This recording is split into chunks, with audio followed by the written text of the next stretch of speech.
Bonjour, je suis Camille Weber, présidente de la maison de joaillerie Weber. J'ai la chance de recevoir tous les mois dans mon podcast Les Voix de l'Audace des personnalités qui osent, qui prennent des risques et qui tracent leur propre chemin.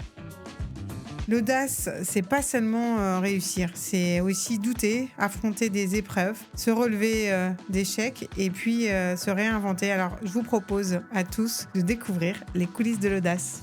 Bonjour à tous, je suis ravie de vous accueillir encore dans ce nouvel épisode des Voix de l'Audace, toujours niché au 7e étage du showroom Weber, au 9 rue de la Paix, donc devant une quinzaine d'invités ce soir. Et j'ai la joie d'accueillir Emmanuel Sauvage. Bonsoir, merci. Salut Emmanuel. Alors Emmanuel, j'ai voulu te recevoir parce que tu as un parcours, on peut dire, qui est clairement hyper audacieux, hyper inspirant. Tu as cofondé le groupe Evoque. Donc pour ceux qui ne connaissent pas le groupe Evoque, eh bien, c'est un groupe hôtelier, mais qui a résolument inventé en fait une nouvelle forme d'hôtellerie où se mêlent l'art, la culture, l'hospitalité. Et aujourd'hui, le groupe Evoque, c'est combien ? C'est 6 hôtels, 6 restaurants, dont un étoilé, 600 personnes. Tout le monde connaît le Brac, j'imagine. Le ski aussi, c'est plus près ici. Et tout ça from scratch, en un peu plus de 10 ans. En 10 ans à peu près, oui. Donc on peut dire que c'est quand même pas mal. On peut toujours faire mieux de toute façon. Donc on peut dire que c'est quand même pas mal. Non, il y a eu le Covid, ce qui était sympa aussi. Ça a permis de remettre un petit peu de on en parlera tout à l'heure. Et c'est vrai que grâce à toi, j'ai pu vivre une expérience extraordinaire durant le Covid, puisque tout le monde a oublié ce que c'était qu'un menu durant le Covid. Et grâce à toi, j'ai pu redécouvrir la joie du menu et du restaurant un peu caché. On était sur le fil. Voilà, au Nolinski. On en parlera. On aime être sur le fil quand même. On aime être sur le fil, d'accord. Donc écoute, Emmanuel, vu ton parcours qui est juste extraordinaire, on va essayer de creuser un peu tout ça et on va se dire mais comment ça se fait, comment est-ce qu'il y est arrivé, etc. Donc on va remonter à ton enfance. Donc est-ce que tu peux nous dire un peu, Emmanuel, d'où tu viens ? Est-ce que tu étais genre ce jet-setter déjà à l'âge de 2 ans J'avais des particularités, mais j'étais pas jet-setter. Non, moi je suis de Châteauroux, donc je suis né donc à Châteauroux, donc ville de 50 000 habitants, centre de la France. Il y avait le train quand même à Châteauroux, donc c'est important. Il y avait le Paris-Châteauroux en 2 heures. Voilà, je suis issu d'une famille dont mon père était garagiste poids lourd, ma maman était institutrice. Donc, du coup, avec un modèle maman très présente et papa qui travaillait beaucoup. Voilà, et puis j'ai fait ma scolarité à Châteauroux, et puis après je suis parti, parce que j'étais pas très très bon à l'école, hein, quand même, malgré une insistance maternelle présente, assez forte. Et du coup, en 3e, j'ai décidé de faire une école hôtelière, et donc je suis parti en internat à Blois pour 5 ans, donc on va dire de la seconde à la 2e année de BTS. Et est-ce que finalement cette appétence, on va dire, pour l'hôtellerie et pour la restauration, c'est quelque chose que tu avais très jeune, ou c'était plus entre guillemets pas par dépit, mais tu n'avais pas forcément beaucoup d'options et tu t'es dit tiens, pourquoi pas aller à Blois Alors, non, c'était pas ça. C'est-à-dire que bon, en fait, j'ai toujours adoré les hôtels. Quand j'étais enfant, on allait toujours en vacances à l'hôtel. On partait peu, mais on allait à l'hôtel. Donc j'ai toujours adoré les hôtels. J'ai toujours eu, j'étais un peu le calvaire des femmes de ménage, puisque moi je cachais des choses pour voir si elles passaient sous le lit, tout ça. Bon, à 2 ans, donc 3 ans. Donc t'es un maniaque. Maniaque, je sais pas, mais je vérifiais. Donc, T'es un maniaque. à l'époque, j'étais pas maniaque, mais je disais, tiens, maman, elle n'est pas passée sous le lit.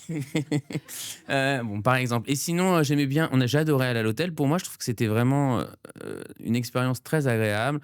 Et puis à l'époque, il n'y avait pas Internet, donc souvent c'était une vraie surprise. Donc parfois, on allait tous les ans au même endroit, ou alors il y avait des découvertes, et du coup, c'était le guide Michelin qui permettait ça. Et c'est vrai que j'ai toujours trouvé ça génial. Alors, on n'allait pas dans des palaces, parce qu'on était classe moyenne de province, mais dans des hôtels qui étaient plutôt très bien. Et puis, donc j'ai beaucoup de souvenirs. J'ai un souvenir, je ne sais pas de. Je disais juste que c'était l'hôtel à mouches, donc je vais avoir 3 ans, c'est pas, il y avait des mouches, mais donc du coup, pour moi, c'était vraiment très agréable, et ça m'a toujours beaucoup intéressé. Donc non, c'était pas du tout par dépit. Je savais pas ce que je voulais faire exactement, mais c'était comme une appétence pour ça. Alors plus pour la restauration à la base, et après du coup, après l'école hôtelière, j'ai fait plus de l'hôtellerie. Je suis revenu en restauration après. Donc en effet, tu poursuis ton cursus, donc tu es diplômé d'un BTS en hôtellerie. Oui, gestion hôtelière. Gestion hôtelière. Et là, tout de suite, hop, tu te mets à bosser. Donc, tu commences en tant que Alors en fait, serveur. non, non, non, parce que du coup, je me suis remis plus dans la hôtellerie. Alors ce qu'il faut comprendre dans ces métiers-là, même encore aujourd'hui, alors bon, aujourd'hui, il y a beaucoup d'écoles privées qui se sont développées. À l'époque, il y en avait très peu. Il y avait Lausanne, quelques-unes. Bon, Lausanne, il y avait très peu d'étudiants qui sortaient. Et puis, il y avait Vatel, Ferrandi, ça n'existait Vatel, pas. c'était un peu les débuts. D'accord. Ferrandi, c'était pareil. Bah, c'était les mêmes niveaux, hein. C'est-à-dire Ouais. qu'il y avait pas de formation. Il y avait quelques écoles et c'était le début de la licence d'hôtellerie-restauration. Mais quand tu faisais une licence après un BTS, c'était le même programme en fait pour des gens qui avaient fait des études générales. Donc il n'y avait pas grand-chose. Et donc pour moi, l'idée, c'était de pas continuer puisqu'en fait, finalement, le programme était à peu près le même. Il y avait pas énormément de choses dans ces métiers-là. Et donc du coup, et dans tous ces métiers, encore aujourd'hui, c'est des métiers d'expérience. Donc en fait, quand tu commences au niveau réceptionniste hôtel si tu es en hôtellerie, si tu es en restauration, tu commences chef de rang ou manager, on va dire. Premier manager junior, mais c'est plutôt, voilà, tu es quand même très terrain et c'est très important parce que c'est des formations justement qui déjà à la base nous ont fait faire. Moi, je me suis fait donc j'ai 4 ans de cuisine. Je déteste la cuisine. De faire de la cuisine en cours de cuisine, je déteste ça. J'étais mauvais. Donc, j'en ai fait pendant 4 ans. 4 ans de pâtisserie, 4 ans de service, 4 ans d'hébergement. Et donc, Mais tout ça quand tu as commencé à bosser ou non, avant, pendant les Avant, études. Mais du pendant coup, tes c'est études, ouais. justement, c'est important, mais c'est parce Ah qu'en ouais, fait, c'est dans une partie qui est pro. Donc, du coup, à partir de là, tu décides ce que tu veux faire. Donc, du coup, je suis parti à Paris et plutôt pour la partie hébergement. Et donc, j'étais en réception d'hôtel. donc tu étais en réception d'hôtel et puis à 23 ans, tu Alors, en devais... 3 étoiles, je vais expliquer, parce qu'en 3 Ouais. étoiles, parce que j'avais pas le caractère à supporter un client de Palace. Donc, je me suis dit, de toute Donc tu façon, ça étais sera pas possible pour moi. 3 étoiles à Paris, Oui. dans une sorte de boutique hôtel un peu. Boutique hôtel. Oui, alors, boutique hôtel, c'était un grand mot à l'époque hein, pour celui-là. Mais. Petite taille, quoi. Petite taille. Quand on commence, il faut. Non, ça allait, ça allait. Oui, petite taille, 3 étoiles, 3, 4 étoiles. Donc tu commences réceptionniste à quel âge? 20 ans. Et 3 ans après, tu deviens directeur. Oui. Tout va bien. Tout va bien. Alors, le Alors, premier, c'est pareil, il a fallu. Je suis explique aux redescendu personnes. aussi un petit peu, parce que la première direction, on m'avait refilé, bien évidemment, le pire de ce qu'il y avait dans le groupe. Et donc, du coup, j'y suis resté 6 mois et après, j'en ai eu d'autres. Dans le Et même groupe. comment est-ce que tu es parvenu en 3 ans à devenir directeur? Donc tu as managé combien de personnes? Non, bah, alors, à l'époque, c'est des petits hôtels, 20, 25 Bah, personnes. quand même. Oui, bon, bah, de toute façon, je pense que manager, de toute façon, c'est un peu, on a Et- quand même des bases, on a un peu, soit c'est un peu inné, Oui, ou soit on l'est, soit on ne l'est pas. En oui, ça fait, on je l'est pense pas. qu'il y en a 50 ans, ils y sont toujours pas. Donc, Ça, je c'est pense clair. que Après, il y a des très bons coachs. on a Hein. des exemples. Hein, il y a des bons coachs, mais il y a quand même, c'est comme Non, mais bien sûr. Non, comme les commerciaux, comme tout ça, c'est quand même un peu comme la relation publique, comme je suis d'accord. Il faut que ça soit un peu inné. c'est un Quoi. peu inné quand même. Et est-ce que toi, en fait, depuis, tu as toujours eu cette ambition, c'est-à-dire quand tu as commencé dans cet hôtel où tu étais réceptionniste, est-ce que tu t'es dit, bah non, en fait, moi, j'ai vraiment envie de gravir tous les échelons, sky is the limit, ou pas forcément? Non, en fait, je pense pas que c'était pas programmé, en tout cas, rien n'était programmé. Alors j'aimais beaucoup ce que je faisais. Moi, je vais toujours très vite, de toute façon, pour ceux qui me connaissent. En tout cas, j'essaye d'aller vite. Et c'est vrai que et je travaille en fait, moi, je trouve que alors j'ai du mal à comprendre un petit peu aujourd'hui, les nouvelles générations, parce qu'on a 20 ans, je trouve qu'on avait rien d'autre à faire que de travailler. Donc je travaille beaucoup plus que le nombre d'heures, et en fait, du coup, j'ai appris beaucoup plus vite aussi. C'est aussi pour ça qu'on apprend beaucoup plus vite et aussi ces hôtels, on va dire 3 et 4 étoiles, 50 chambres, contrairement à l'hôtellerie de luxe, il y a pas de structure de poste. Mmh. C'est-à-dire que c'est pluridisciplinaire. Donc en fait, on apprend beaucoup plus de choses et puis en fait, du coup, bah, moi, j'aime bien qu'on m'alimente. Donc en fait, on m'a alimenté comme en stage. En fait, en stage, je faisais beaucoup plus que les stagiaires avant d'être embauché que les stagiaires traditionnels. Donc du coup, ce qui permet aussi d'aller beaucoup plus vite après.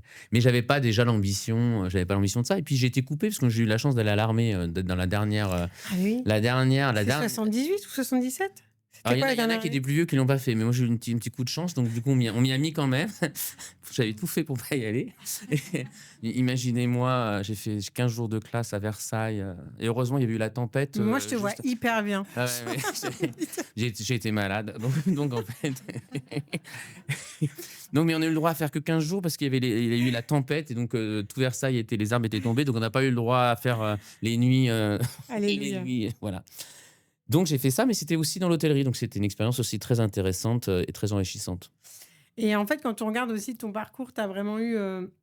bon, il y a énormément de travail, c'est clair, mais tu as eu aussi des rencontres clés qui ont Mmh. été déterminantes.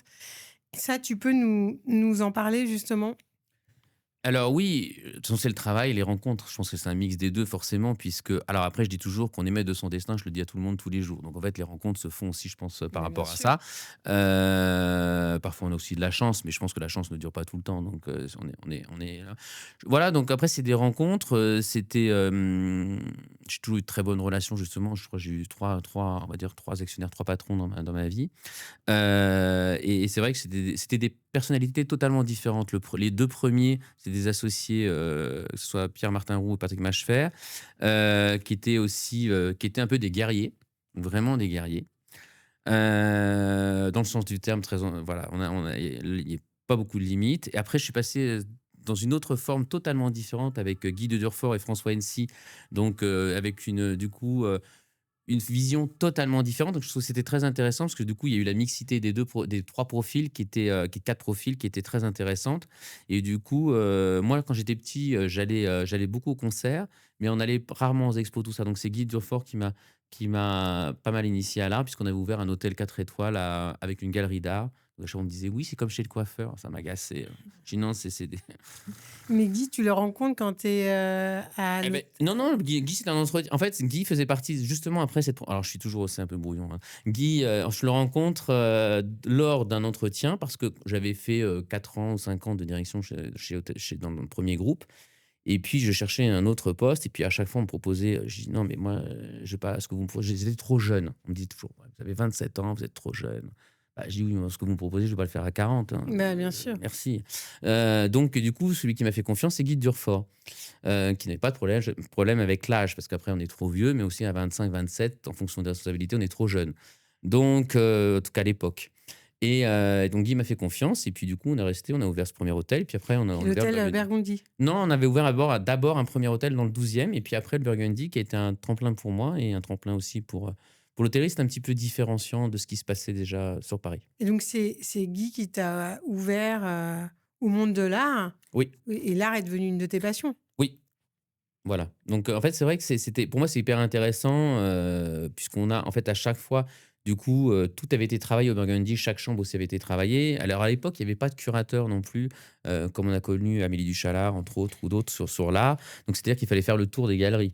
On faisait toutes les galeries pour arriver justement à trouver. Alors c'est plutôt lui qui s'en occupait, mais bon, on faisait parfois des choses ensemble. Mais c'est vrai que lui faisait le tour des galeries et je trouve que c'était hyper intéressant. Et pour un hôtel, c'est extrêmement intéressant parce que, en plus, parfois, on sous-estime les clients en disant: «Bon, tiens, ils vont pas savoir ce que c'est» et puis tu en as un qui arrive, il dit: «Ah tiens, il y a une, photo à» voilà. Et je trouve que c'est extrêmement intéressant. En plus, ça permet aussi de changer, de varier les décors, voilà. Et je trouve que c'est important que les hôtels, déjà même traditionnels, bougent.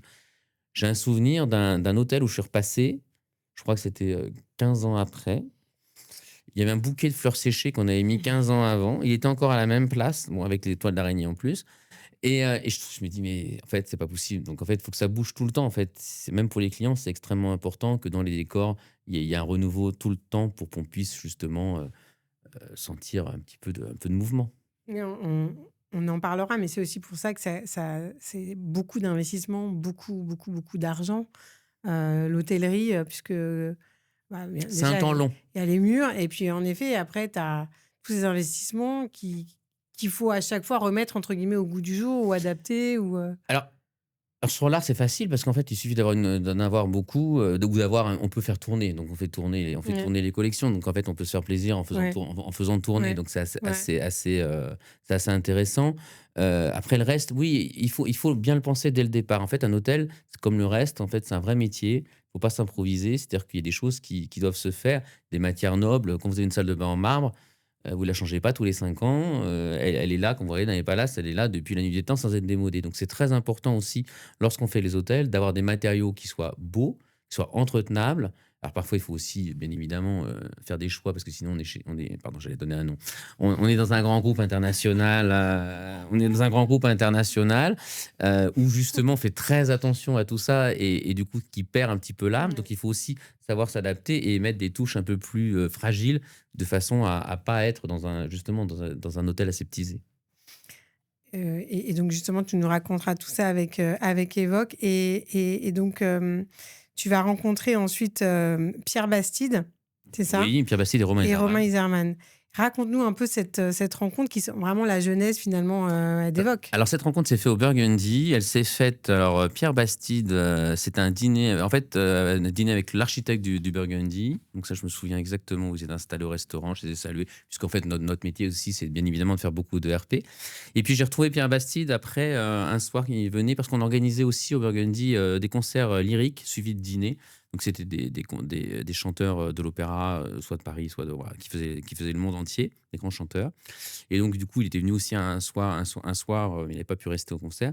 Donc, je me souviens exactement très, très bien. Et il avait aussi un magazine Jazz Mag qui était dans la même rue. Donc, voilà. Donc, c'était en fin 2013. Fin 2013. Et puis, le Burgundy avait été vendu.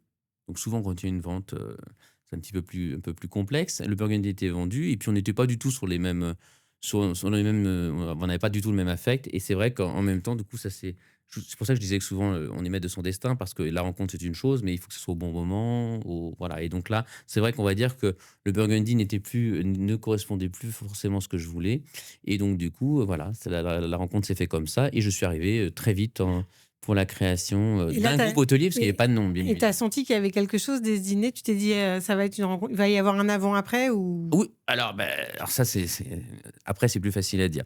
En fait, non, mais je suis un peu fou quand même, hein, parce que puisqu'à l'époque, je suis arrivé, il n'y avait pas de société, il n'y avait rien. On m'a dit, juste, je leur ai dit, je dis, en revanche, si on fait un groupe de luxe, on fait un vrai groupe de luxe. C'est-à-dire qu'au bout d'un moment, on finit pas, je leur dis pas le nom du groupe, euh, on finit pas, parce que souvent entre l'ambition qu'on te vend et l'ambition où on arrive, il y a un gros gap. Donc pour moi, c'était très important.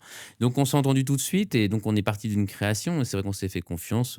Les sociétés n'étaient pas créées, rien n'était créé. Donc voilà, c'était une Et tu histoire. avais une idée déjà hyper claire de ce que tu voulais faire? Tu voulais réinventer l'hôtellerie? Alors non, puis moi j'estime ne pas avoir réinventé l'hôtellerie. Donc non, l'idée était, bon déjà, parce qu'en fait ils avaient acheté des immeubles. En fait, quand Pierre Bastide a fait fortune, bon, bien évidemment un family office s'est créé et à partir de là, ils ont acheté des immeubles dans Paris, mais il y avait pas de, eux ne savaient pas exactement ce qu'ils voulaient faire. En fait, il y avait un immeuble à Château-Landon, un magnifique hôtel particulier. On m'a dit je dis: «Oui, mais alors si on va pas se mettre, à Château-Landon et dans le 16e». Et donc voilà, donc Château-Landon, on a travaillé un permis, on l'a revendu. Donc moi, j'ai dit: «Si on fait du luxe, ça, c'est important». Par exemple, ils avaient juste travaillé les plans de l'immeuble de avenue d'Opéra. Et ils venaient d'acheter l'immeuble du futur BRAC. Les plans avaient été travaillés. Et je dis: «Moi, je pense qu'il faut qu'on se mette plutôt dans le créneau entre le palace et l'hôtellerie 5 étoiles». C'est très important. Notamment, en plus, à l'époque, on était, ce qui était le critère essentiel qui nous a fait modifier un petit peu tout ça, c'était la très grande arrivée d'Airbnb qui vendait une expérience de Parisien, sans Parisiens. Et moi, je me suis dit: «Bah, du coup, autant vendre une expérience avec des Parisiens».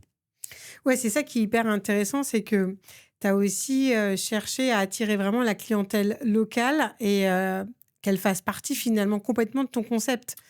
C'est Beh, l'idée du vrac d'ailleurs. alors, le Braque, s'il n'y avait pas ça, ça aurait été un flop Parce total. D'ailleurs, que je m'étais toujours dit: «Le Braque, c'est soit on réussit, ça va, sinon je crois que je peux quitter la parce que France». le vrac, Parce qu'avec les investissements qui avaient été faits, si on parce n'avait que pas le réussi, le vrac, la localisation, c'était quand même extraordinaire, très heu, bolé. un peu excentré dans le 16e, Non, mais quoi. à l'époque, on disait: «Mais qu'est-ce que vous allez faire là? Ouais, c'est Qu'est-ce que ça. vous allez faire là-bas?» Non, mais je me suis dit: «De toute façon, on n'a pas le choix, on a l'immeuble». Donc de toute façon, il y a l'immeuble, Stark avait été signé. Je dis: «Donc de toute façon, il faut absolument». Oui, dans le 16e, il se passe pas grand-chose. À l'époque, il se passait pas grand-chose. Je pense que l'ensemble du 16e s'est beaucoup Ils transformé vont depuis. arrêter d'aller rive gauche, on va faire un truc rive droite, à Voilà. côté de chez Bah, eux. rive gauche, ils vont pas très loin non plus, rive Ouais, gauche. Après le bon marché, normalement, c'est fini, hein. C'est je c'est pensais à c'est ça, hein. c'est la frontière. D'accord, généralement, ça dépasse pas le bon marché. Une petite Bon, désolé, concentration, ouais, c'est une petite ouais. concentration. Et donc du coup, on s'est dit, c'était vraiment très important voilà, de capitaliser sur la clientèle locale. Et d'ailleurs, c'est ce qui a vraiment fait le succès, puisque après, du coup, je me suis dit: «Bon, bah, il y a pas de club de sport. Bon, il y a pas de club de sport, on va faire un club de sport». Et l'idée, c'était de se dire: «Moi, ce que je veux, c'est qu'on apprenne aux enfants à nager, on apprenne aux enfants ce que c'est justement, une tomate, comment elle pousse». Bon, ça, on n'a jamais trop ça a jamais trop pris, ils sont jamais très intéressés à ça. Donc sur le toit, c'est pour ça qu'il y a les poules, il y avait le potager sur le toit. Et puis après, il faut avoir les Mais il y quand a on toujours des poules? ah beh, il y a toujours des poules, elles sont 4. Bon, ouais, c'est pas les mêmes, hein, il y a eu des petits changements entre-temps, hein. On a des nouvelles qui sont arrivées, des vieilles qui nous ont quittés, mais Et elles pondent et tout? bah, tous les jours, elles pondent, oui, c'est des vraies poules, hein. Ah, si tu veux, on va venir faire une séance pour t'expliquer, Elles s'appellent comment? Alors, avant, avant, je les appelais les poules du 16.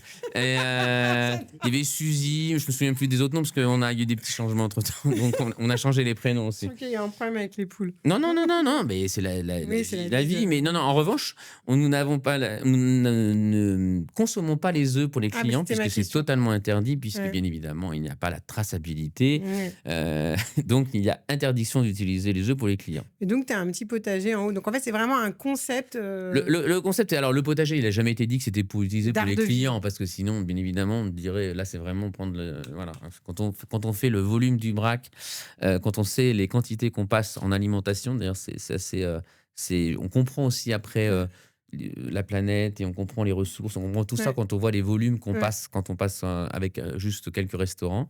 Et donc l'idée c'était ça, c'était d'occuper et d'avoir la grand-mère l'après-midi pour le salon de thé aussi. Ouais, c'est ça. C'était on va dire de 0 à 77 ans, de 7h du matin à 2h du matin. Et donc le brac aujourd'hui, la partie hôtellerie et la partie, on va dire, restauration bar, en termes de répartition de chiffre d'affaires, ça 40% du chiffre d'affaires, c'est un peu un cas d'école. 40% pour le chiffre global. Pour l'hôtellerie ou pour 40% pour la restauration, 40% pour la restauration, il y aura 5%, 3-4% pour le club de sport, et puis le reste pour l'hébergement. Ouais, d'accord. Ouais, donc c'est un modèle totalement différent du modèle classique de l'hôtellerie. Très hybride. Et vous vous attendiez à ce succès-là ou pas?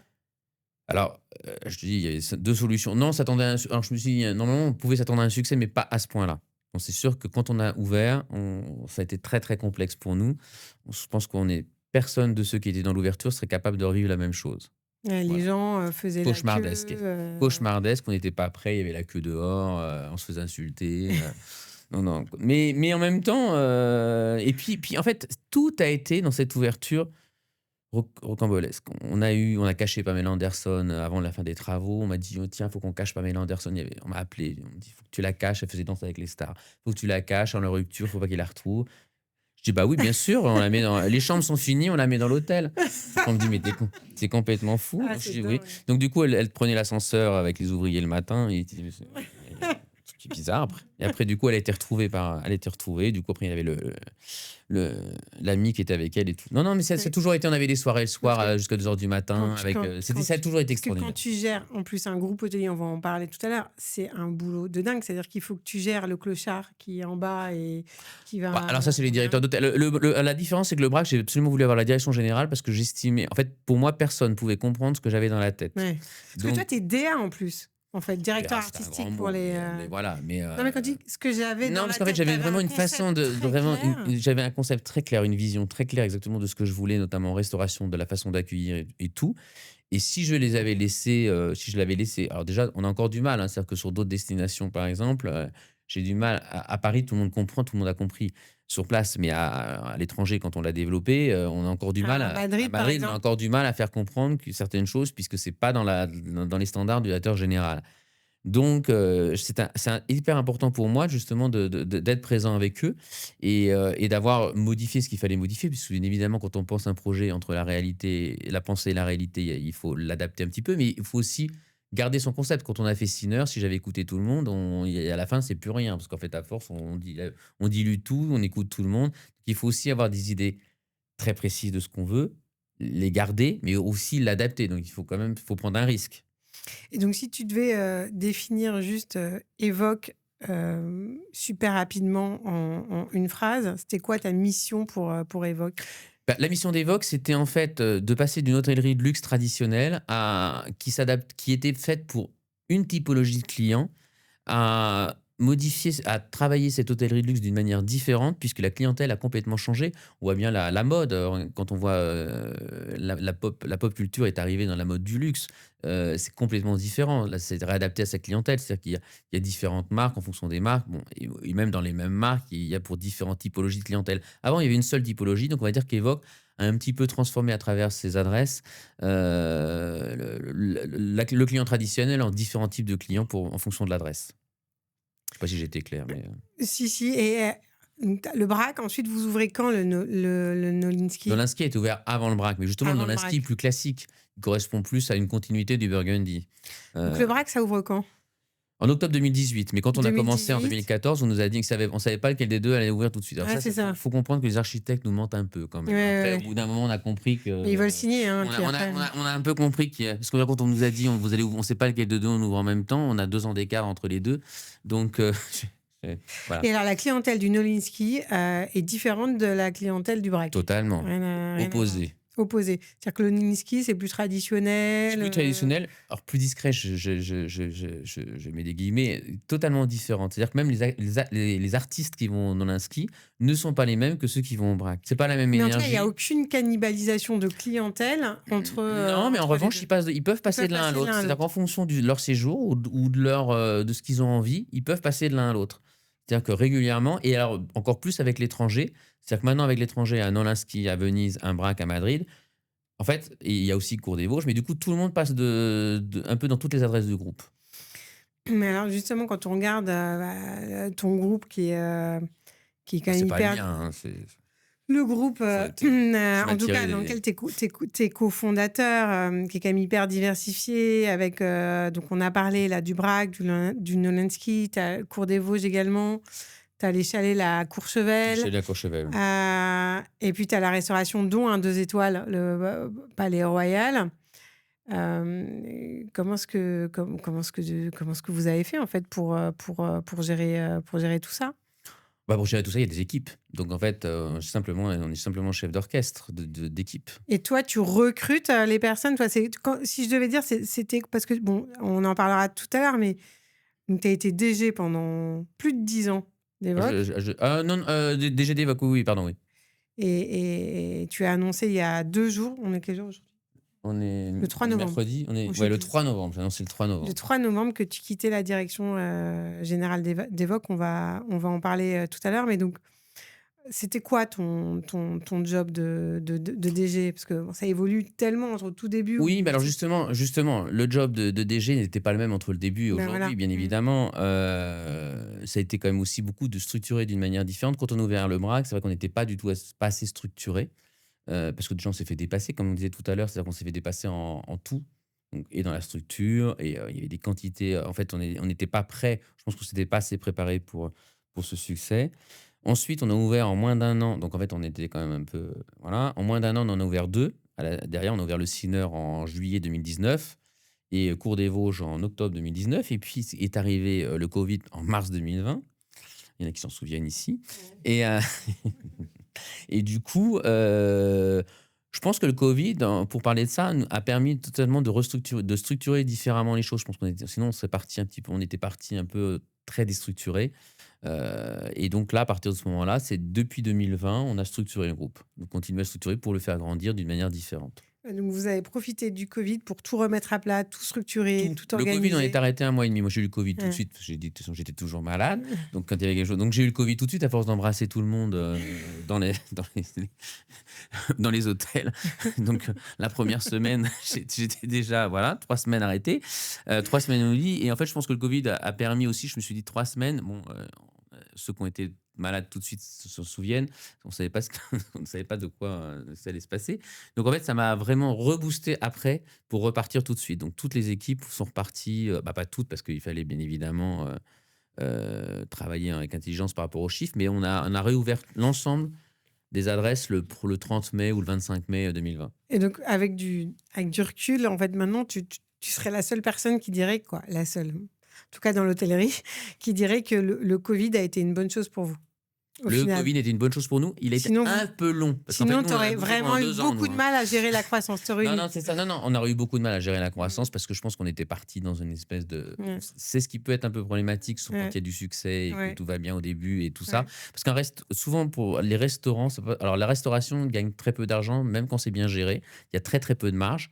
Donc en fait, si on part un peu vite, on est forcément pas très très bien géré et ça va vraiment à juste un tout petit peu de masse salariale en trop, les coûts de la cuisine qui sont mal gérés, c'est bon, on est négatif, hein. Il y a des restaurants qui font 300 couverts, 400 couverts, qui perdent de l'argent parce qu'à pas grand-chose. Donc en fait, il faut vraiment faire attention et donc je pense que le Covid nous a vraiment permis d'être meilleurs, d'être plus forts et puis nous, on s'est surtout servi de cette période pour faire connaître le groupe puisque tous les autres étaient arrêtés en mode un peu asphyxié. Nous, on était, en mode combattant. Et alors, donc, à la base, tu n'as pas du tout une formation financière, mais tu es devenu financier, en fait. Tu as quand même. Oui, un petit peu quand même, oui. Mais après, T'as on est accompagné d'équipes, mais je pense que oui. Alors, je dis toujours que je ne sais pas compter, mais si, as je. quand même une vision Bien sûr. financière, l'analyse des Oui, marges, oui, oui, oui. Oui, oui, bien sûr. Ça, Mais c'est. ça, on l'avait déjà en formation. Tu l'avais déjà En en formation. formation. Evoque a levé des fonds auprès. Alors, à l'origine, donc, tu as, comme tu disais, Pierre Bastide, euh, Unique actionnaire. voilà, unique actionnaire, et ensuite, un levé de fonds auprès de la famille Courtin, qui est Oui, donc le famille office de Clarins. C'est ça, voilà. hein, je ne me trompe pas. Ça, c'est en Alors, 2024. C'était il n'y a pas on longtemps. a commencé en 2023 et ça s'est finalisé. C'est très, en fait, pareil, on était un petit peu, on pensait que le processus allait aller. Je pense que je suis très impatient. On était très impatients, je pense tous, et on pensait que le processus allait être beaucoup plus rapide pour ceux qui me connaissent. Je pense que c'est toujours la même chose, hein. Je pense toujours que ça va être fait beaucoup plus vite. Et c'était assez long, et donc on a finalisé, je crois, en mai 2024. Et qu'est-ce que ça a apporté, en fait? Alors déjà, en termes de gouvernance, tu as pu voir, notamment dans les boards, qu'il y a eu des changements en termes de gouvernance, en termes de reporting. Et pourquoi est-ce que vous avez levé de l'argent auprès de cette famille? Qu'est-ce qu'elle vous a apporté, en fait, concrètement? Alors, lever de l'argent avec cette famille, c'était important pour continuer à développer, parce que c'était extrêmement important de pouvoir continuer à développer. Comme on le disait tout à l'heure, on était, parce que je ne suis plus chez Eva, toujours propriétaire des murs. Généralement, jusqu'à aujourd'hui, il n'y a jamais eu de rachat de fonds de commerce, donc c'était toujours en partie d'une création. Donc, quand on rachète les murs, que ce soit en France, à l'étranger, ça monopolise beaucoup, même s'il y a de la dette, donc ça monopolise quand même beaucoup. Donc c'était important aussi d'être accompagné pour pouvoir continuer à développer. Donc voilà, il y a eu le projet de Saint-Tropez qui s'est fait aussi déjà grâce à leur arrivée. Et puis ce qu'ils nous ont apporté, c'est aussi un regard neuf extérieur, aussi une structure un peu différente, donc ça nous a rechallengé. Je trouve que c'est très intéressant, ça a rechallengé. Ça a continué à permettre par exemple, les structures entre la foncière n'étaient pas forcément. Chacun est indépendant, la foncière est indépendante de la partie exploitation, de tout réintégrer. Donc, en fait, d'une vision plus globale de business, contrairement à avant où les exploitations étaient séparées. Donc, je trouve que c'est vraiment très intéressant d'avoir un groupe aussi, parce que bon, le family office aussi dépend quand même du groupe qui est derrière, qui est très important. Et donc, ça continue à justement avoir un regard différent, un regard pas hôtelier. Donc, ce qui s'est permis, alors parfois on peut dire que moi je trouve que c'est hyper enrichissant d'avoir des profils justement qui ne sont pas dans, parce qu'on te repose des questions que au départ on peut dire oui, bon, d'accord. Mais en fait, c'est intéressant parce que du coup, on se repose d'autres questions. Et du coup, je trouve que ça peut permettre de re-réfléchir différemment à la question et de pas rester sur ses acquis. C'est toujours important. Et au niveau de. Qui représente la famille Courtin au board? C'est Prisca C'est Courtin et Prisca Alexis Cadieux, Courtin. mais c'est Prisca de la famille. D'accord. Comme tu disais, c'est très cash intensive. J'ai le mot en anglais. Il faut beaucoup, beaucoup d'argent pour développer toute l'hôtellerie. D'autant plus si vous achetez en effet les murs, tu as tous les capex liés à l'hôtel. Tu as un retour sur investissement qui est quand même super long. Vous, chez Evoque, c'est quoi votre objectif en termes de retour sur investissement? C'est-à-dire. C'est hyper variable en fonction des destinations, parce qu'en fait, il y a des destinations plus rapides. Paris est une destination plus. En fait, c'est complexe puisqu'il y a les destinations et les années d'aujourd'hui, qui ne sont Ouais, pas bien les sûr. mêmes que les années, Ouais, bien sûr. que ce soit 2023. En fait, nous, on a un business qui a quand même été, depuis, on va dire, 2015, très chahuté. Alors, à Paris, 2015, c'était les attentats, donc très chahuté. Après, il y a eu le Covid. Après, il y a eu les Gilets jaunes sur la France, très chahuté. C'est aussi pour ça qu'on s'est développé sur l'Europe. Et après, le Covid a quand même chahuté tout, donc ce qui a permis, en fait, qu'il n'y a eu plus aucune notion de rien. Tout Mm. était. Nous, le Covid sur la hôtellerie-restauration a duré plus de 2 ans. Ça repartit à partir de février 2023. On a eu des ouvertures, fermetures sans arrêt. Les hôtels étaient ouverts, mais la restauration, c'était sans arrêt. Donc, c'est-à-dire qu'en termes de. On avait rien pour faire des reportings, savoir où on allait, donc c'était très compliqué. Et donc, du coup, là, on est reparti très vite en hôtellerie en 2023, mais à partir de 2023, on a quand même des années plus complexes. Donc, quand on fait une ouverture aujourd'hui, elle est beaucoup plus lente que quand on faisait une ouverture avant. Donc il faut un peu plus de temps aujourd'hui, on va dire, il faut ouais, 4 ans, 4-5 ans. Comment tu choisis tes localisations, par exemple Venise, le Brac de Venise, comment tu l'as choisi? Est-ce que c'est une opportunité immobilière où tu dis: «Tiens, là, il y a un bon coup à faire d'un point de vue financier» et après, tu vois, un peu comme le Brac, tu vois? Genre qui était un Alors, peu, alors où tu t'es déjà, dit c'est plutôt la foncière qui à la mmh. à la base, la Donc à la foncière base, c'est la c'est la foncière. foncière. En revanche, on va discuter de la ville, bon, bien évidemment. Donc déjà, il y a l'investissement immobilier. Oui, C'est: c'est «Tiens, il y a un l'investissement truc à faire» immobilier, c'est et la après, foncière. La tu as foncière, bon après l'exploitation. généralement on les visite ensemble. Bon, s'il y a pas d'intérêt, parfois ils visitent déjà avant et après ça évite de passer tout son temps. Là, il y a ça. Alors au début, on a commencé Venise, c'était un peu différent. Venise, on s'est dit: «Quelle vie» alors déjà, on a voulu, pour limiter les risques, sortir de Paris. Parce que bon, en fait, ce que je venais de dire, il s'est passé tous les ans, il s'est passé quelque chose. Donc on s'est dit: «Il faut un peu sortir». Bon, on n'avait pas imaginé le Covid.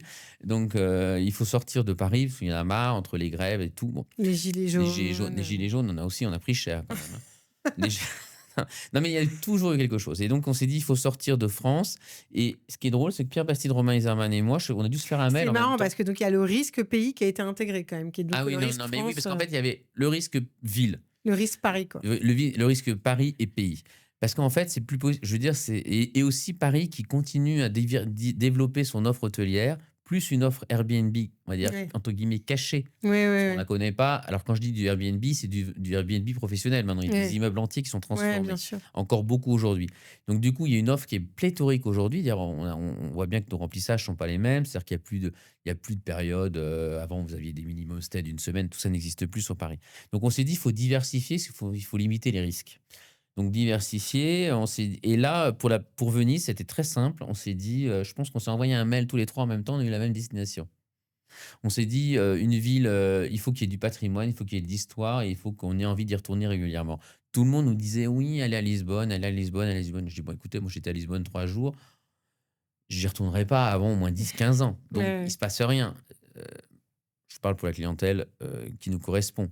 Ça peut être sympa, mais c'est pas une ville, on va dire de culture. C'est une ville de culture, mais c'est pas une ville où il y a des expos tout le temps. Voilà, Venise, il y a la biennale tous les 2 ans. C'est une ville qui est dynamique en termes de culture. La culture est très importante pour notre clientèle. On voit là, il y a eu Art Basel il y a 15 jours, une semaine.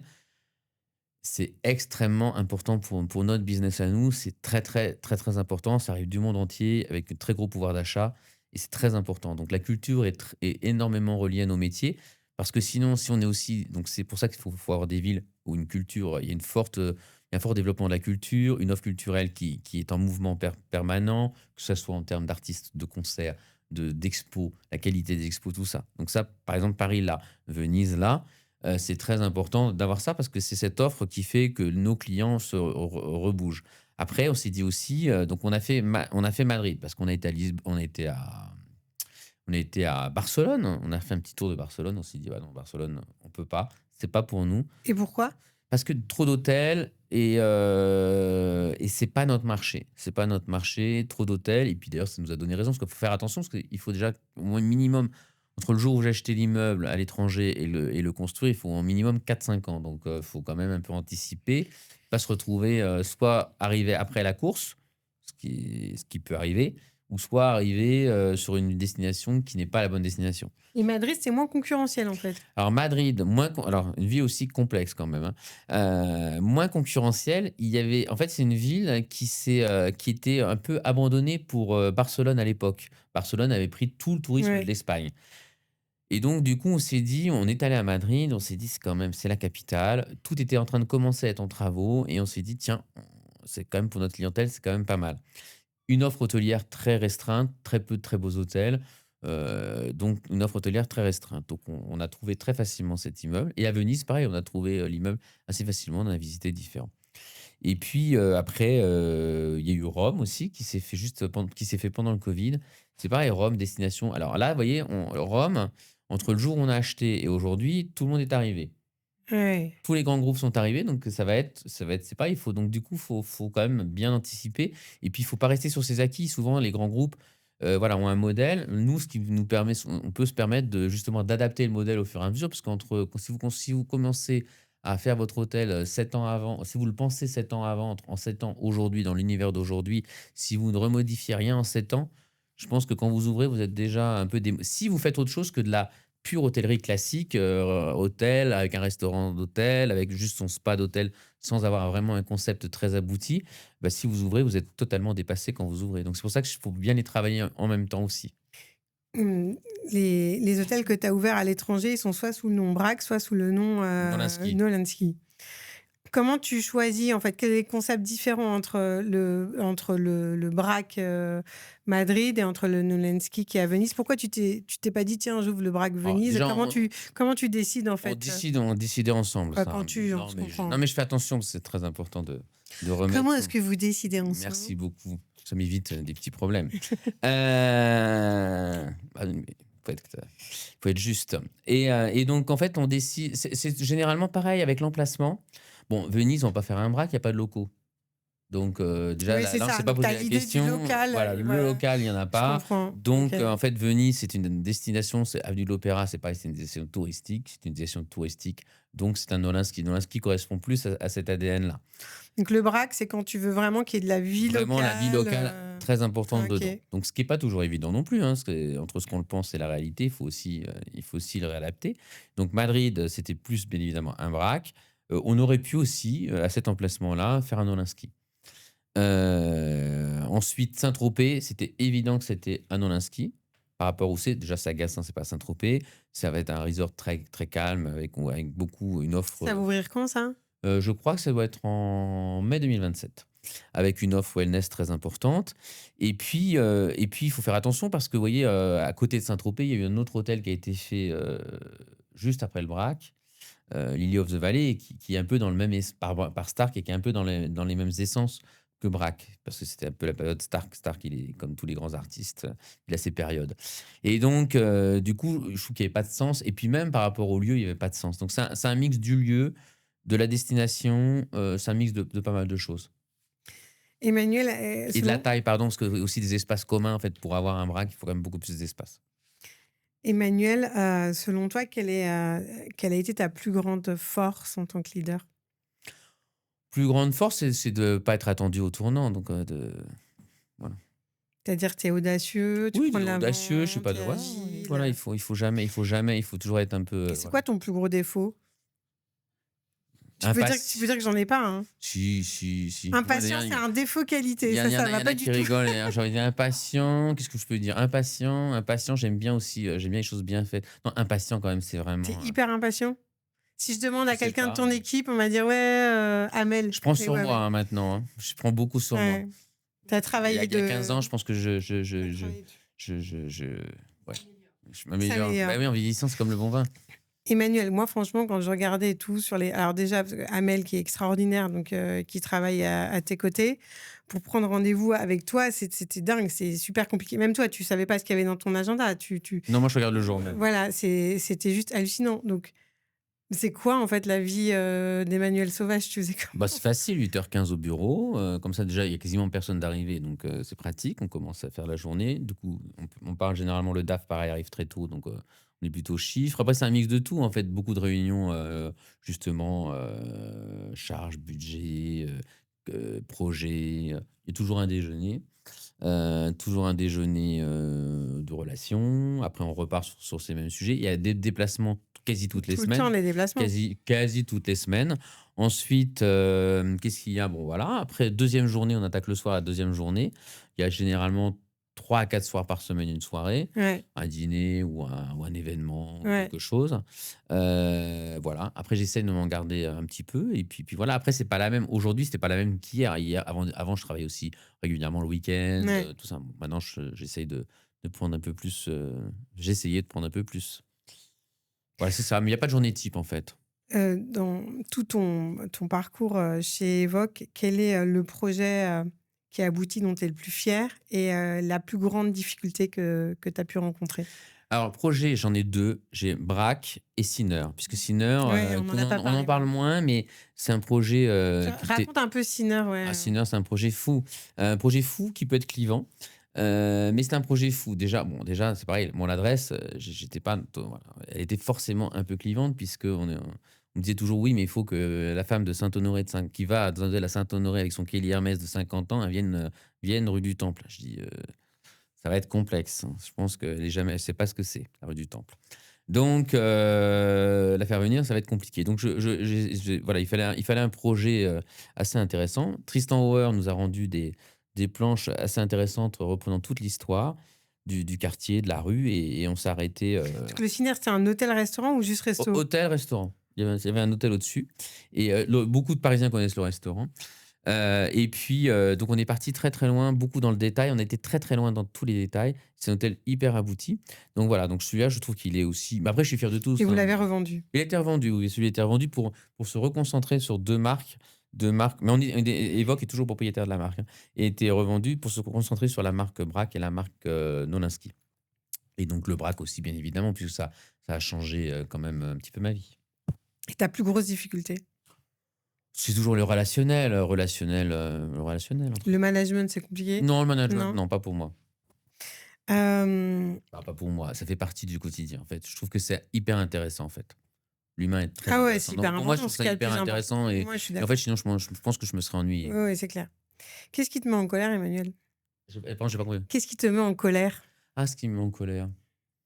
Qu'est-ce qui me met en colère? Attends, plein de choses qui peuvent me mettre en colère, des choses qui sont pas justes, mal rendues. L'injustice. Non, l'injustice, ouais, voilà, on peut dire ça comme ça. Pareil, mais ça me met trop en colère. Mais vraiment très en colère. Ouais, moi aussi. Je pète des câbles. Si tu pouvais parler à l'Emmanuel Sauvage de 19-20 ans, quand il a commencé, voilà, en tant que réceptionniste dans cet hôtel, qu'est-ce que tu lui dirais? Est-ce qu'il avait des doutes ou pas des doutes? Est-ce que... Oh, je pense qu'il avait pas de doute. Mais il savait pas forcément où Il il allait savait pas, aller. mais en fait, il sait jamais où il va, hein. Donc, comme ça, Tu quand lui diras, non, vas-y, non, mais profite. non, mais moi, non, en fait, les doutes, si, on a forcément des, non, mais on a des doutes après, mais quand tu me dis à 19 ou 20 ans, non, j'avais pas de doute. Là, tout était grand ouvert, et après, c'est sûr que j'étais pas du tout, en fait, ce qui est quand même intéressant aujourd'hui en revoyant, en revenant en arrière, c'est vrai que j'étais pas du tout dans le circuit, c'est sûr qu'entre la vie d'aujourd'hui et la vie que j'avais, et c'est vrai qu'il y a une très grosse différence. C'est-à-dire que je pense que je n'imaginais même pas, en fait, puisque en fait, moi, je te dis, j'arrivais de Châteauroux, j'ai fait mes études à Mais tu Blois. dois Tu être arrives une à Paris, super tu as grande 20 ans. fierté pour tes parents. Ils sont hyper fiers, non? Oui, je pense, hein. Bah oui, c'est pas je. Tu veux dire quelque chose à ton Non, non, papa non, ou non. ta... On fait l'école des femmes. Moi, en tout cas, je serais hyper fière. Quel conseil est-ce que tu donnerais à un jeune ou une jeune femme de 23 ans qui a envie de se lancer comme ça dans l'hôtellerie? Ah bah, je pense qu'il faut être, qu'il faut déjà, heu, qu'il faut en fait, je pense que dans l'hôtellerie, l'avantage de l'hôtellerie, c'est que tout est ouvert. En fait, c'est vrai que c'est des métiers où tout le monde peut réussir encore aujourd'hui, puisque c'est, comme je le disais tout à l'heure, beaucoup de métiers d'expérience. Et qu'on peut, je pense, mais il faut avoir l'envie de travailler. Parce qu'en fait, c'est un peu le problème d'aujourd'hui. Et du coup, je pense que ça, si tu as envie, si tu et il faut être passionné. En fait, je pense que c'est quand même vraiment des métiers de passion, ou alors si on le subit. Moi, je veux dire, je trouve que notre plus beau, et d'ailleurs on l'a tous les jours, et d'ailleurs on a une directrice générale qui est passionnée, mais dès qu'elle a parfois, elle me dit: «Ah non, mais c'est juste un client qui était pas content», ça la met dans un état, et c'est vrai qu'en fait, c'est un peu ça, hein. C'est-à-dire qu'on prend vraiment tout à cœur les choses. Sinon, si on prend pas à cœur, c'est-à-dire que je trouve que ça faut pas le faire, en fait, parce que c'est pas naturel et tout. On est juste là, en fait, nous, on est juste là pour donner un peu de plaisir à nos clients, en fait, pour n'importe quel type de séjour, et donc il faut être passionné pour ça, il faut l'avoir envie. Donc je pense que c'est vraiment des caractères. C'est pareil, au bout de 2 jours, on sait qu'il y en a qui resteront pas dans le groupe parce que ils font ça, mais d'une manière pas sincère. Il faut Ouais, il être faut être sincère et passionné. passionné et puis travailleur. Oui, bah, si on veut réussir dans la vie, de toute façon, Voilà, je pense que ça va de pair. Mais bien bon, ça, sûr. Il y a énormément de travail. Je suis 100% d'accord avec toi. Donc, Emmanuel, donc, tu as annoncé le 3 novembre que tu quittais la direction générale d'Evoque. C'était une grande surprise pour beaucoup de personnes. Il y a énormément de réactions sur les réseaux sociaux parce que c'est vrai que tu incarnes totalement le groupe. Tu es cofondateur, DG depuis plus de 10 ans. Pourquoi est-ce que tu pars? bah, je pars simplement parce que j'ai 48 ans, et je pense que justement après 10 ans, il faut pas rester le temps de trop, et qu'après 10 ans, c'est hyper intéressant pour moi de me relancer sur autre chose. Alors on me pose la question, «Mais tu veux faire quoi?» Je n'en sais rien. Je veux vraiment prendre cette pause parce que je pense qu'elle est nécessaire pour, justement, parce que aussi à 50 ans, ouais, à presque 50 ans, j'ai envie de faire ce que j'ai envie de faire. Donc, j'ai envie de reprendre du plaisir, j'ai envie de repartir aussi sur une partie un peu créative, que là, qui était un peu là en développe, donc elle est beaucoup moins créative. On développe des produits déjà développés. Et puis, managérial. Donc je pense que voilà, ce temps, je veux vraiment faire cette pause. Alors je rassure tout le monde, elle sera pas très longue, je pense quand même, hein, ou alors à moins que voilà, mais elle sera pas très longue. Je vais aller à la piscine, ce que je disais, matin, j'ai piscine. Donc maintenant, si on m'appelle, matin, j'ai piscine. Non, en fait, ce que j'ai pas fait depuis que je n'ai jamais fait. Et en fait, à chaque fois, je prenais pas le temps. Donc, je veux vraiment prendre ce temps, réfléchir à ce que je veux faire. Je vais voir ce qui va arriver. Peut-être travailler à l'international, entre la France et l'international. Je pense, voilà, il faut revoir un peu les choses. Et puis, il faut se reposer. C'est des métiers qui ont beaucoup évolué. Et je pense que l'hôtellerie, déjà, ce qui a été fait a été copié de partout, mais ce qui est très bien. Donc du coup, il faut aussi encore avoir un nouveau coup d'avance. Donc pour avoir un nouveau coup d'avance, il faut aussi se poser parce que si on se pose pas, on ne peut pas avoir un coup d'avance. Donc je pense que pour avoir d'ailleurs, parce que quand Evoque a été créé, le temps de faire les projets, ça a été quand même moins intensif qu'après. Donc je pense que c'est pas en rentrant à minuit tous les jours, en repartant à 8 heures le matin, 5 jours sur 7, plus le week-end, plein d'autres choses. On peut pas être dans cet esprit-là. Donc aujourd'hui, je pense que c'est hyper important de prendre ce recul, de réfléchir aussi à vraiment ce que je veux faire et puis d'aller sur un nouveau projet. J'ai reçu François-Henri Benamias, l'ex-CEO d'Audemars Piguet, il y a pas très longtemps, ici, sur les Bois de l'Audace. Il y a beaucoup d'ex en ce moment. Et donc, il a remonté un groupe. Et donc, lui, en fait, expliquait que plus jamais il pourrait redevenir salarié. Est-ce que toi, c'est ton cas? C'est-à-dire que, est-ce que quand tu te relanceras, tu vas monter quelque chose? J'en sais rien. Moi, je te vois plutôt monter un truc, J'en sais rien parce que si je peux me permettre. oui, mais bon, après, j'ai toujours été électron libre partout où j'ai travaillé, hein, donc bon, je pense que ça changera pas. En tout cas, tu Heu, vas être hyper sollicité. J'en sais rien, on va voir. Ouais, ouais. On va voir. Non, on va voir. Mais je trouve que justement, ce qui est intéressant, c'est de voir le spectre général de et puis ce que je disais tout à l'heure, il faut partir au bon moment. Donc je pense qu'à 48 ans, c'est le bon moment. Si tu pars à 54, c'est pas le même qu'à 48. Justement pour explorer ce qui va arriver et voilà, je trouve que, il y a plein de choses qui se passent dans d'autres pays aussi qui sont en développement, donc ça peut être intéressant. J'étais en Arabie Saoudite il y a pas longtemps. Quand on revoit leur hôtellerie, tu te dis: «Bah, il y a plein de choses à faire aussi». Quand on va voilà, donc je sais pas, je trouve qu'il faut en tout cas, il faut vraiment avoir ce temps de réflexion. Après, je peux aussi très bien être dans un alors, je sais pas si j'ai le caractère, donc il faut que tout soit bien cadré à l'avance, d'aller dans un grand groupe que je n'ai jamais fait, pour aussi des missions, j'en sais rien, mais ça peut être aussi des missions. Vraiment, tout est ouvert. Tout voilà, on va voir ce qui va se passer. Super. Et Emmanuel, là, si jamais tu devais laisser un message à toute l'équipe d'Evoque, là, qu'est-ce que tu leur dirais? Bah, je leur dirais de continuer l'aventure, bien évidemment, et puis aussi voilà, de continuer à être fiers de ce qu'ils ont fait, parce que je pense qu'ils ont fait quand même un très très beau travail depuis plus de 10 ans. Il y a des gens qui sont très investis depuis plus de 10 ans. Alors il y en a qui sont un petit peu déboussolés de tous ces changements. Je pense que ça fait partie justement de la vie d'entreprise, et je pense que du coup, ça permet à tout le monde aussi de se reposer des questions sur qu'est-ce qu'on fait aujourd'hui, qu'est-ce qu'on veut faire demain. Est-ce que, voilà, je pense qu'il y a aussi pas mal de gens qui avaient aussi pris l'ancienneté. Donc moi, je trouve que le changement est toujours favorable justement à se reposer des questions et ne pas rester sur ses acquis. Surtout, je trouve qu'il faut jamais rester le temps de trop. C'est très important et il faut savoir partir au bon moment. Merci Emmanuel, très clair. Merci Et beaucoup à toi. on va suivre ça de très près. Tu reviendras dans un nouvel épisode pour nous raconter Avec ta nouvelle plaisir. aventure. On va terminer par le fameux dictionnaire de l'audace. Ouh Ouhou. là là là Ouh là. là là. Alors, Emmanuel, qu'est-ce que c'est l'audace pour toi? L'audace pour moi, c'est, d'être un peu fou et de pas être dans les carcans traditionnels. L'hôtel le plus audacieux selon toi? J'étais le plus audacieux, Sinner, pour ceux qui connaissaient. Quel a, é- Ça a excité beaucoup de gens, pourtant il y avait pas des tonnes de choses excitantes, mais je pense qu'il y en a qui ont des vies très ennuyeuses. Quelle a été ta plus grande audace?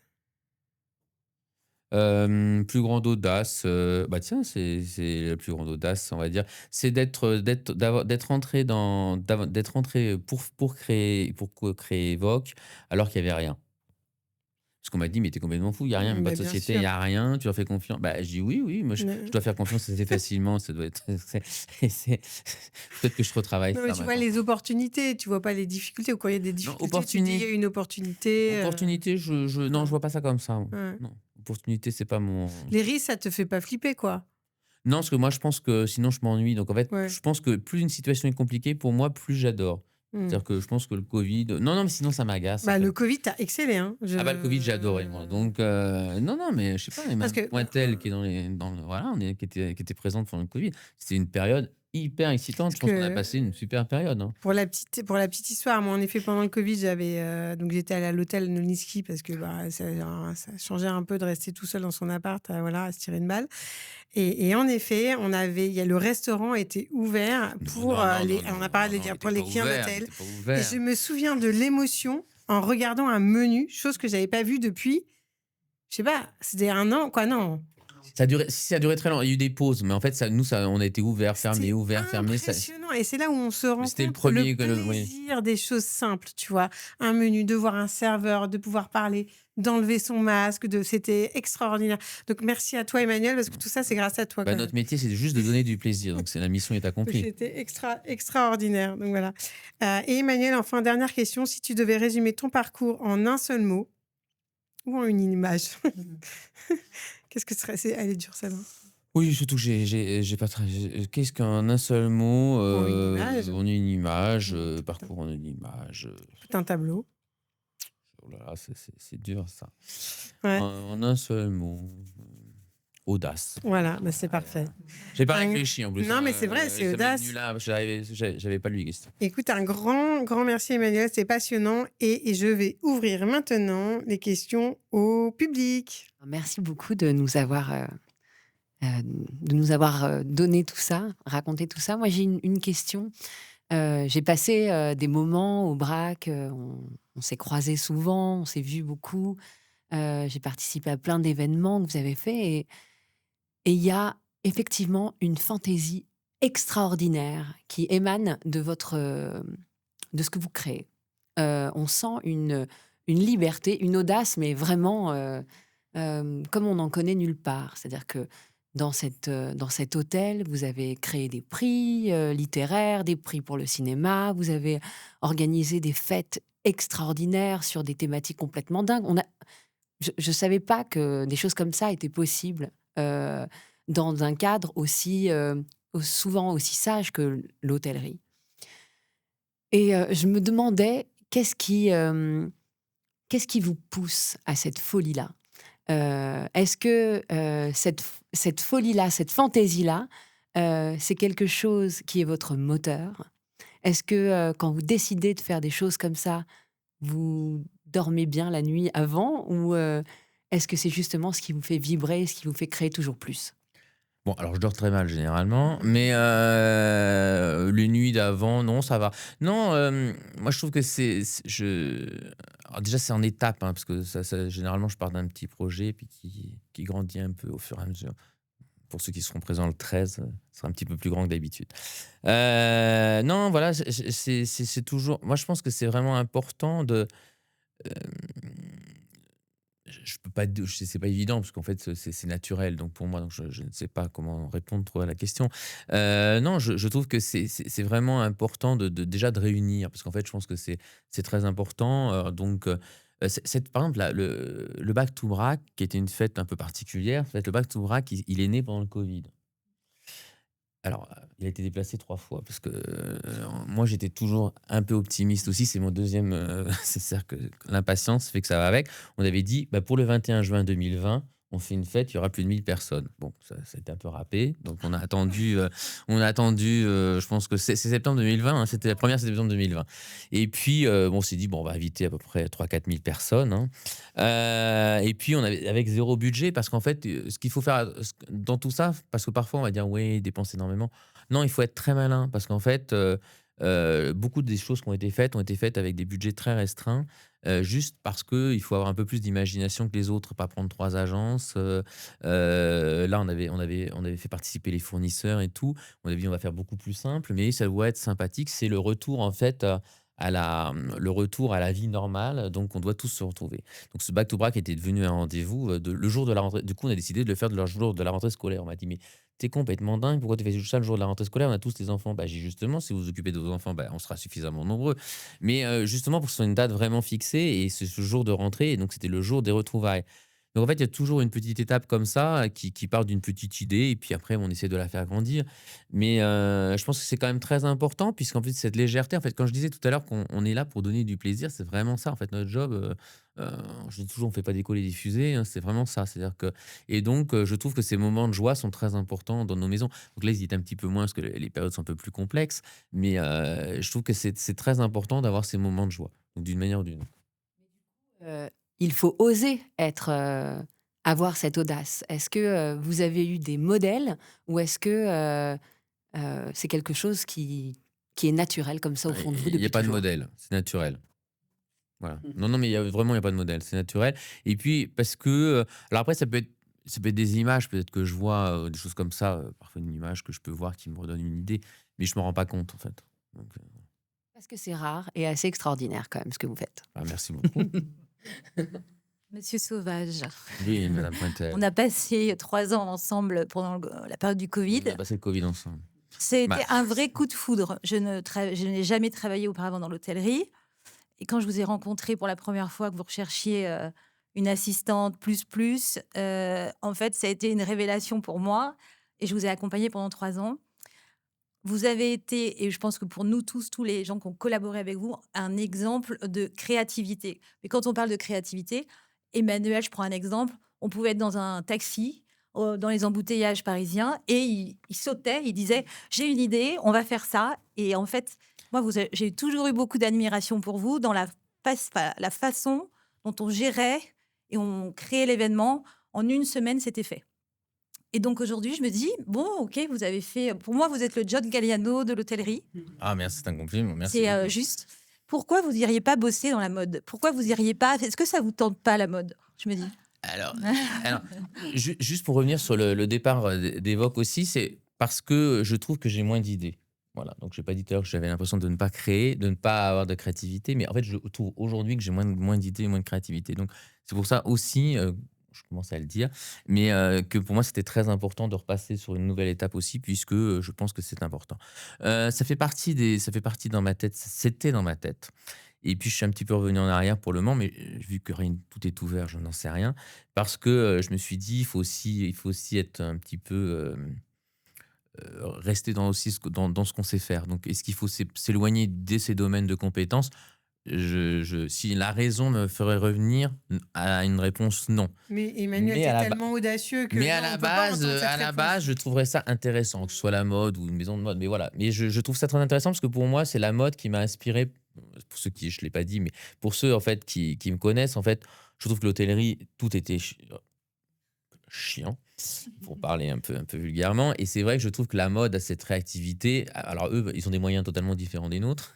Mais du coup, c'est pour ça que je dis que c'est pas qu'une question de moyens, parce qu'on peut trouver des solutions sans mettre des sommes énormes. On peut créer des choses avec peu de moyens et ça se voit pas.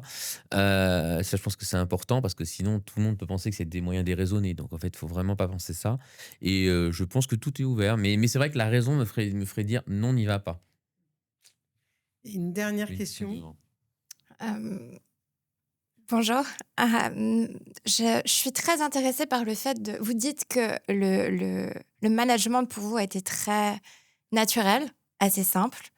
Aujourd'hui, dans l'industrie du luxe hôtelier, en tout cas, on sait que le recrutement, c'est une vraie problématique, que les gens partent vite, notamment sur les Gen Z.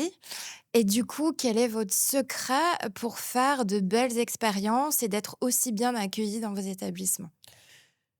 Alors déjà, je pense que ce qui est très important, en fait, c'est quand même toute cette atmosphère qui s'y dégage et je pense la bienveillance aussi. Alors on vient de métiers, alors on part de loin, hein. Nous, on part de très, très, très, très loin et d'ailleurs, on a encore cette image négative, un peu, moi, qui m'agace parce qu'en fait, on est resté il y a 30 ans en arrière ou c'est des métiers, on fait beaucoup d'heures, ou c'est des métiers. Bon, tout le monde a une badge, ils sont tous des badgeuses. Ils sont à 39 heures. Dès qu'ils font une heure sup, ils la récupèrent. Donc, en fait, c'est un vieux fantasme qui reste toujours là-dessus. Ça, c'est important. Et je pense que. Pour revenir là-dessus, sur mon peu d'histoire, j'ai fait mon premier stage. Je pense que ça contribue à tout ça. C'est pour ça que j'ai fait mon premier stage, je devais avoir 15 ans. J'étais vraiment, ouais, en salle. Hein. C'était parce que l'été, dans ces fameuses études, on se tapé les stages. Mais à l'époque, payé misère. Hein, selon maintenant, mais payé misère. Et moi, je me suis retrouvé dans un restaurant épouvantable. Alors, une demi-journée de repos, c'était 9h midi. Une demi-journée de travail, c'était 9h, 19h. Midi, vous faisiez le service, hein, donc vous avez été 3 heures. Vous étiez payé au bout de 2 mois, parce que c'est pas la peine. Vous partagez les pourboires avec les patrons. Et il fallait pas boire pendant le service, parce que ça faisait perdre du temps. Bon, ça, je vous passe tout le reste. Parce que sinon, Vous avez quand même continué. Ouais, oui, mais j'avais mes parents au téléphone tous les jours. Je me dis, c'est un peu de mal. Quoi. Non, mais du coup, je pense que ça forge, parce qu'en fait, je me suis dit plus jamais ça. Et c'est vrai que c'était comme ça avant. Et je pense que ce qui est très important, c'est quand même aussi déjà d'avoir des typologies de personnes avec nous qui sont quand même prédisposées. C'est pareil, hein, je pense qu'il y a des prédispositions, sinon c'est pas la peine. Prédisposées à aimer faire plaisir aux autres. Et aussi dans la qualité, on va dire, j'aime pas le mot traitement, mais dans la qualité il faut quand même être très bienveillant. C'est-à-dire que ce qu'on veut pour les clients, il faut qu'ils aient la même chose. C'est-à-dire que s'ils se sentent vraiment bien, d'ailleurs, on parle de génération, mais je vois là, j'ai quand même beaucoup de personnes qui ont 7 ans d'ancienneté, que ce soit des chefs de rang, des choses comme ça. Là, au BRAC, justement, il y a il va y avoir un petit mouvement. Là, il y a eu un mouvement cette semaine, il y en a au moins 3 ou 4 qui partent, mais ils ont 7 ans d'ancienneté. Ils sont restés depuis 7 ans. Donc, il y a quand même. Alors, on a beaucoup de gens qui partent, mais on a aussi beaucoup de gens qui restent.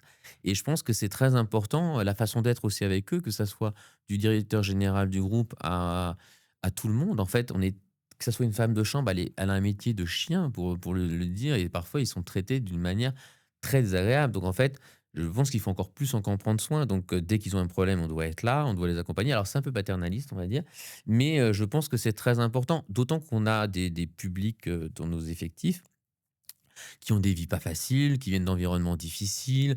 Donc moi je travaille aussi avec, via les organisations professionnelles, essayer de trouver des solutions. Par exemple, essayer de trouver des logements dans Paris. Bon, ça, on n'y arrivera jamais, je pense. Mais aussi de trouver des solutions pour les accompagner, pour qu'ils puissent. Parce que bon, quand tu travailles, nous, par exemple, chez nous, quand on finit à plus de minuit, les employés sont mis dans un Uber, on leur paye le Uber.